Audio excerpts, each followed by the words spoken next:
It's June 14, paper 1-2. The diagram shows the speed time graph for 100 seconds of a car journey. The car accelerates uniformly from a speed of v meter per second to a speed of 3v meter per second in 50 seconds. Find in terms of v the acceleration of the car in the first 50 seconds. तो हमें इसका निकालना है acceleration, तो ये आएगा rise upon run. Rise क्या है हमारे पास 3v माइनस वी, राइट. ये हमारे पास जो हाइट आ रही है ये राइज है और रन हमारे पास 50 है, दैट इज 50 माइनस 0, तो ये आ जाएगा 2v divided by 50, that is v upon 25. The car travels 2500 metres during the 100 seconds. Total आपको डिस्टेंस दे दिया. हमारे पास 3 शेप्स बन रहे हैं. नंबर 1 को मैंने कहा रेक्टेंगल, नंबर 2 ट्राइंगल और नंबर 3 हमारे पास अगेन रेक्टेंगल. अगर मैं 1 का एरिया निकालूंगा तो ये मेरे पास सिंपल एरिया ऑफ रेक्टेंगल आ जाएगा, that is length into breadth 50 into V, तो ये आ गया 50 इंटू वी. प्लस अगर 2 की बात करते हैं तो area of triangle half base into height. Base is 50 and height is 2v, तो हाफ बेस इंटू हाइट आ गया. प्लस तीसरा शेप भी रेक्टेंगल है, that is length into breath, तो 50 100 माइनस 50 इज 50 और हाइट कितनी आ गई हमारे पास 3v, तो 50 इंटू 3v. इन सबको ऐड करेंगे तो टोटल डिस्टेंस कितना है हमारे पास, इट्स 2500. तो हमने भी यही किया, सबको ऐड अप कर दिया, इक्वेट किया 2500 से, हमें v की वैल्यू मिल गई that is 10. Find the speed of the car in kilometres per hour when t equal to 75. जब t की वैल्यू 75 होगी तो उस वक्त स्पीड हमारे पास 3v है, ये हमारे पास एक कांस्टेंट स्पीड है, ठीक है. v की वैल्यू हमें मालूम हो गई है, दैट इज 10. तो ये हमारे पास आ गया बेसिकली 30. इस पूरी लाइन पर जो स्पीड होगी वो 30 मीटर पर सेकेंड होगी, लेकिन आपको आंसर देना है किलोमीटर्स पर आवर में, तो हमने कन्वर्ट किया. मल्टीप्लाई बाय 3600 डिवाइडेड बाय 1000, हमारे पास आ गया 108 किलोमीटर्स पर आवर. ये इसका answer. It's December 14, paper 2-1. One day, two brothers Zach and Tom leave their home at different times. They meet at the library before going to the swimming pool. The travel graph represents Zach's journey to the swimming pool. तो ये हमारे पास Zach का distance time graph हमारे पास ये बना हुआ है, ठीक है. Part 1, how much time does Zach spend at the library. तो लाइब्रेरी का मतलब ये हुआ कि जहाँ पर उसने लाइब्रेरी लिखा हुआ है यहाँ पर उसने कितना टाइम स्पेंड किया. तो यहाँ पर कितने बजे यहाँ से रवाना हुआ है 13 पर, कितने बजे यहाँ पर पहुंचा है 12:36 पर, ठीक है. तो आपने सिर्फ इन दोनों का टाइम डिफरेंस लिया तो इट्स 24 मिनट्स. पहले का आंसर आ गया. Part 2, Tom leaves their home at 12:30 and cycles to the library at 14 kilometres per hour. Tom ने 12:30 पे अपना जर्नी स्टार्ट किया, स्पीड क्या दी है उसकी 14 kilometres per our. Calculate the time Tom arrives at the library. अच्छा, अगर हम लाइब्रेरी को देखें तो लाइब्रेरी कहाँ पर है, लाइब्रेरी इसकी यहाँ पर है, that is approximately 3.5 kilometres away है घर से. टॉम की जो स्पीड दी है आपको वो उन्होंने दी है कि 14 किलोमीटर्स ये 1 आवर में कर रहा है. अगर 14 किलोमीटर्स ये 1 आवर में कर रहा है इसका मतलब आधे घंटे में ये 7 किलोमीटर्स करेगा और 15 मिनट में ये 3.5 किलोमीटर्स करेगा, ठीक है. तो इसका मतलब ये हुआ कि 12:36 से जब वो 12:45 पर होगा तो वो लाइब्रेरी पहुंच चुका होगा, क्योंकि लाइब्रेरी भी उसके घर से 3.5 किलोमीटर्स ही अवे थी. और हमें स्पीड से ही मालूम हो गया कि वो 15 मिनट में 3.5 किलोमीटर कवर कर रहा है. इसका मतलब 12:30 पर वो स्टार्ट कर रहा है और 12:45 पर वो लाइब्रेरी पहुंच जाएगा. ये इसका आंसर था.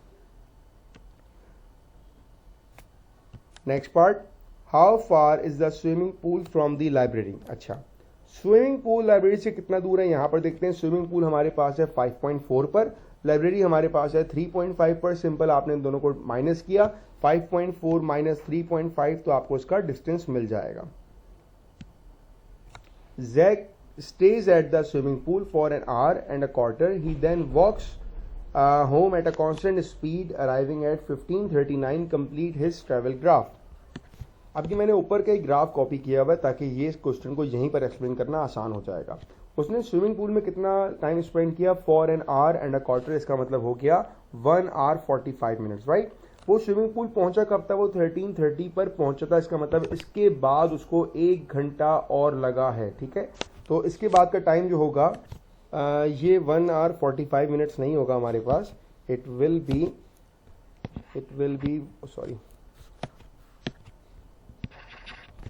1 hour 15 minutes. It will be 1 hour 15 minutes, right. 1 hour and a quarter कह रहा है ये. तो अब वो पहुंचा है 13:30 पर, इसके बाद 1 घंटा 15 मिनट, मतलब इसके बाद 1 घंटा होगा तो इट विल बी 14:30 और मजीद 15 मिनट तो इट विल बी 14:45। इसका मतलब 14:45 पर वो रवाना हुआ है, ठीक है।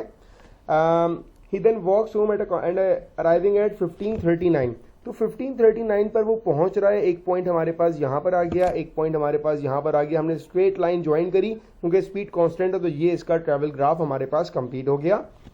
Calculate Jack speed in kilometres per hour as he walks home. जब वो वापस जा रहा है उसकी स्पीड क्या है हमारे पास, तो स्पीड निकालने का तरीका सिंपल, राइज अपॉन रन। तो राइज हमारे पास कितना हो जाएगा 5.4, ये वाला डिस्टेंस जो है हमारे पास 5.4, और रन हमारे पास बेसिकली क्या हो जाएगा 1539 माइनस 1445। 1539 माइनस 1445 सिंप्लीफाई किया आपने तो इट्स 5.4 डिवाइडेड बाय 0.9, राइट। 0.9 हमारे पास कैसे आया, इसकी सिंप्लीफिकेशन यहाँ भी की है मैंने, ये हमने कन्वर्ट कर लिया आवर्स में, ठीक है। तो हमारे पास फाइनल आंसर आ गया 6 किलोमीटर पर आवर की इसकी स्पीड है। It's June 14, paper 1-1।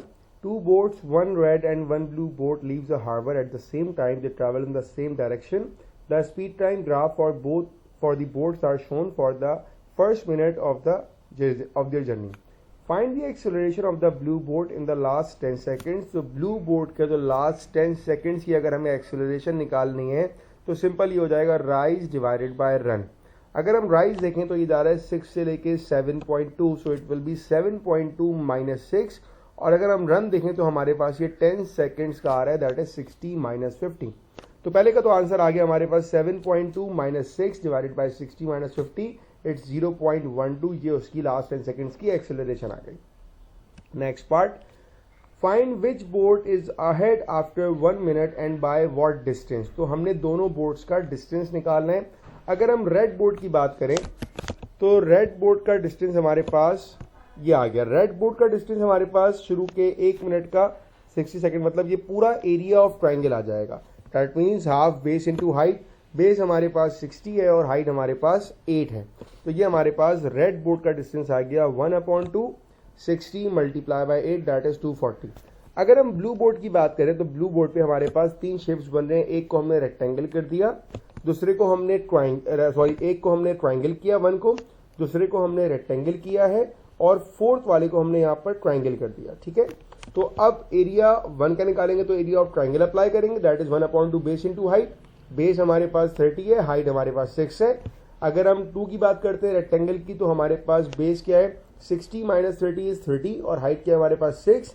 और अगर हम फोर्थ वाले की बात करते हैं 1/2 बेस इनटू हाइट, बेस हमारे पास 10 है और हाइट हमारे पास 1.2 है। इन सारे एरियाज को मैंने यहाँ पर सॉल्व किया हुआ है, 1 का, 2 का और 3 का। हाफ बेस इनटू हाइट और हाफ बेस इनटू हाइट 3 वाले का, इन तीनों के एरियाज को हमने ऐड किया तो ये आ गया हमारे पास 276 और रेड बोर्ड हमारे पास था 240।